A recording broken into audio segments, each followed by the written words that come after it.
Hello, my name is Marco Zaffino. I'm going to do a reading from Bred Chihuahua, my first novel.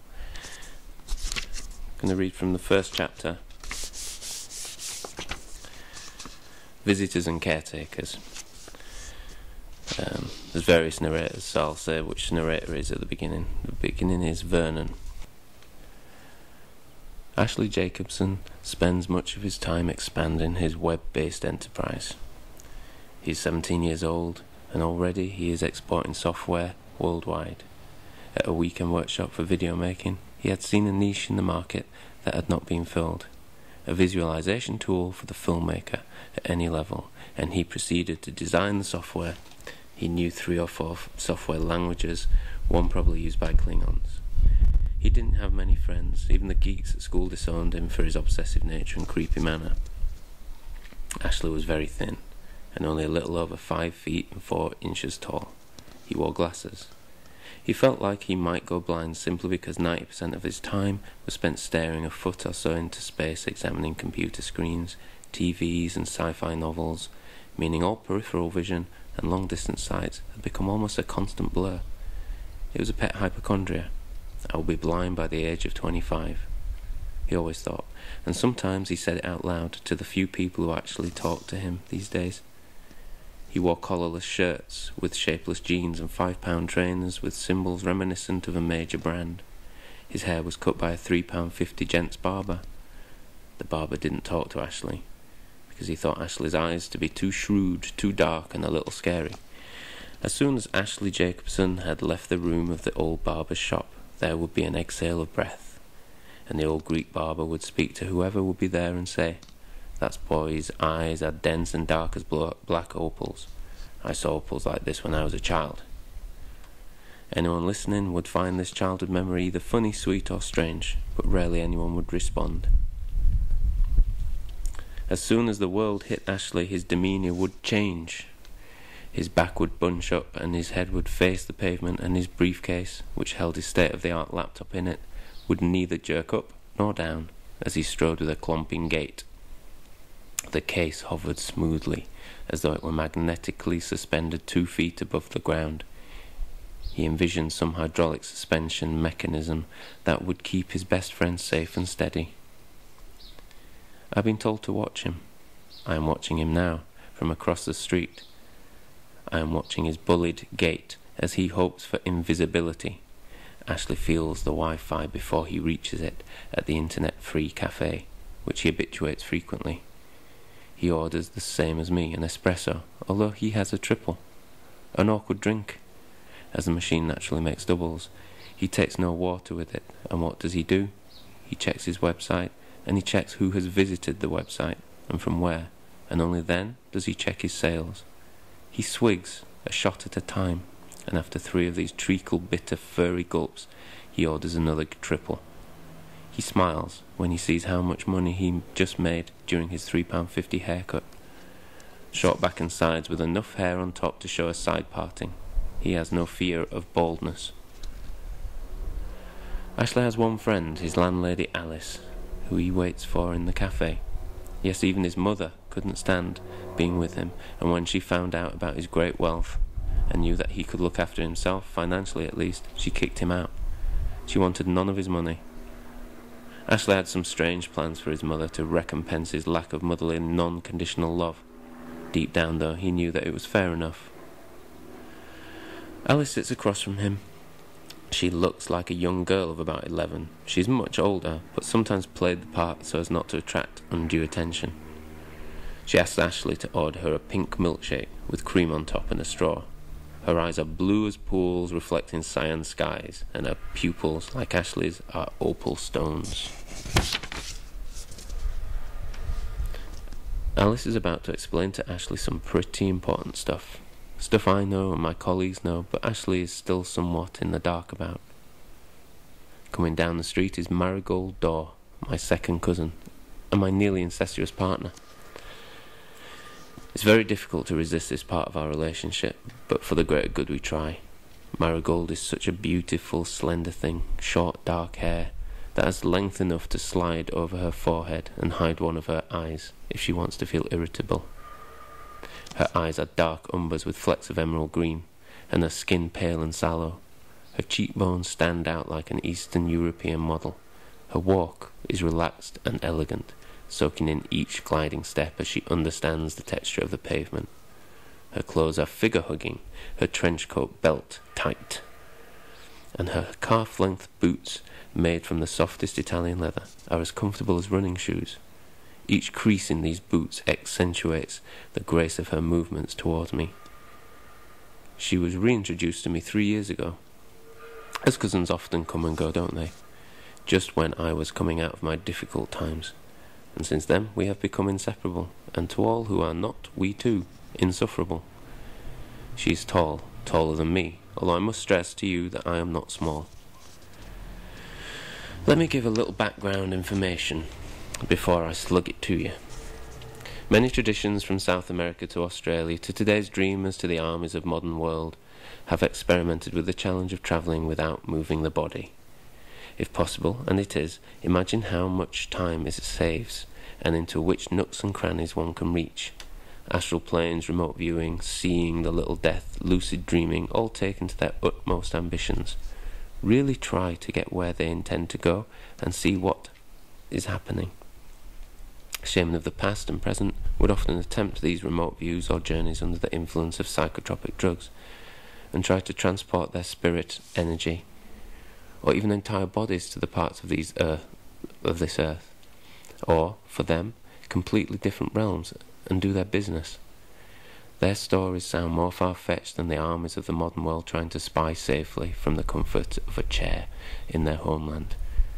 It sounds implausible because of the crazy lengths, the unbelievable ascetic feats, and the strange scary dances the old shaman would do to convince their own rationale that this was possible.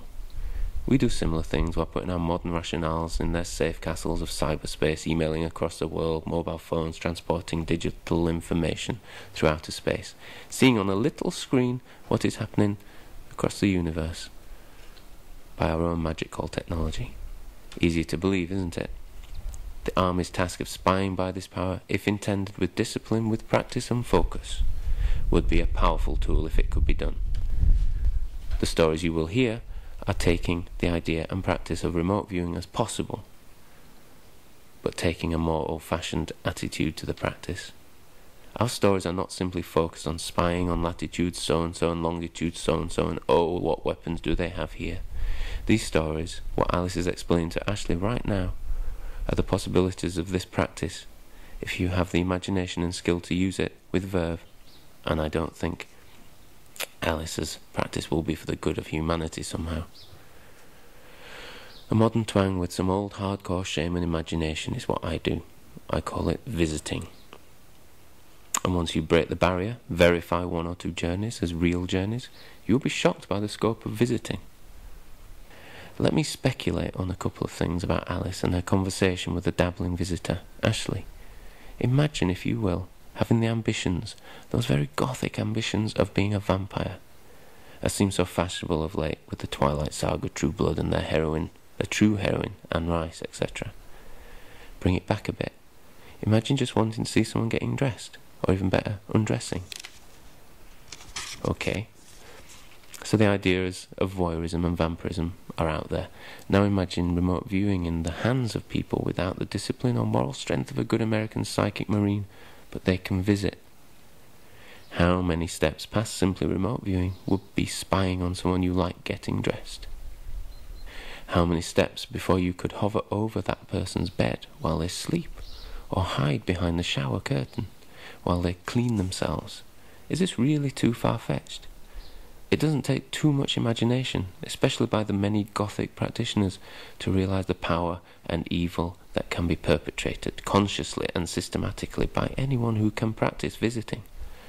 Not many, I can tell you, are policing this network of practitioners, and the cyber-religious are utterly the prey of these new vampires.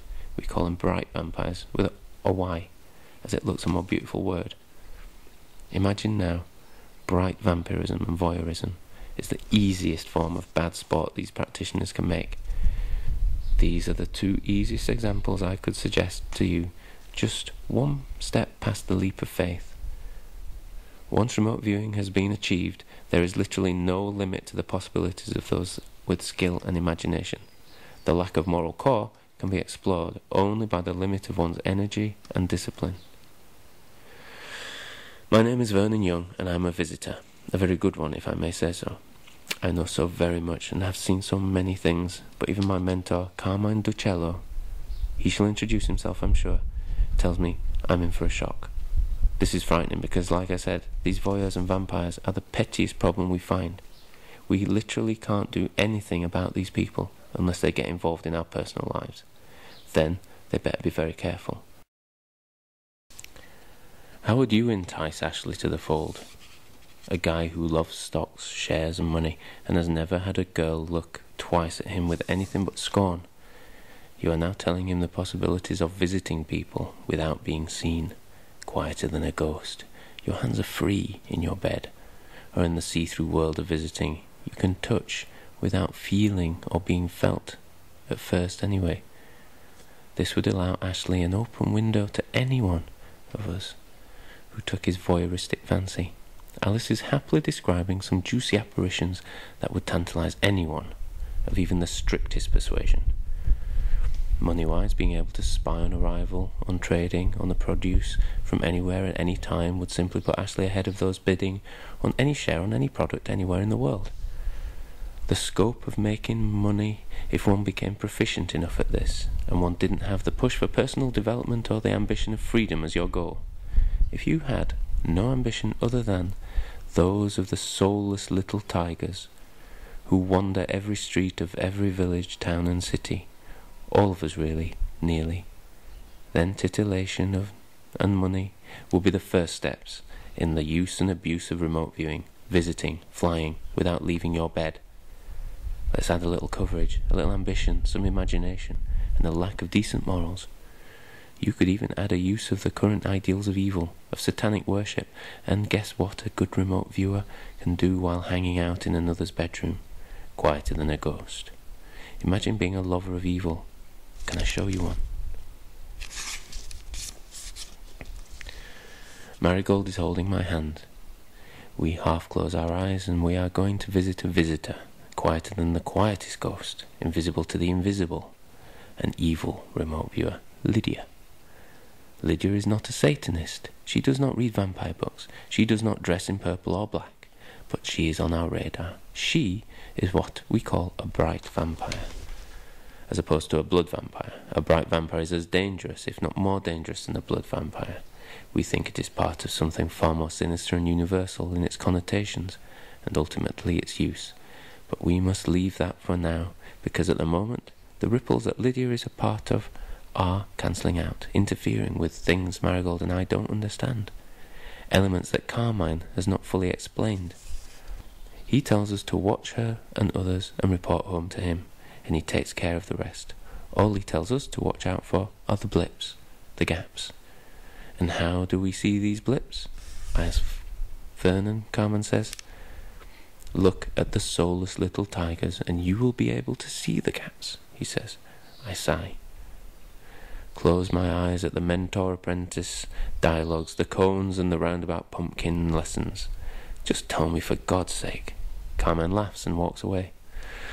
I sigh again. Marigold looks at me, smiles on one side of her mouth and shakes her head. We've got to get faster, she says. We need to sit in the street and watch these soulless little tigers and get what he says. To tell you the truth, I didn't feel comfortable watching the human race pass me by, trying to find some universal negative truth about it all. And with this knowledge, act the opposite. In order to do what? Find the gaps, the blips. What the hell were these blips? I'd say they sound a little daunting when you think about it.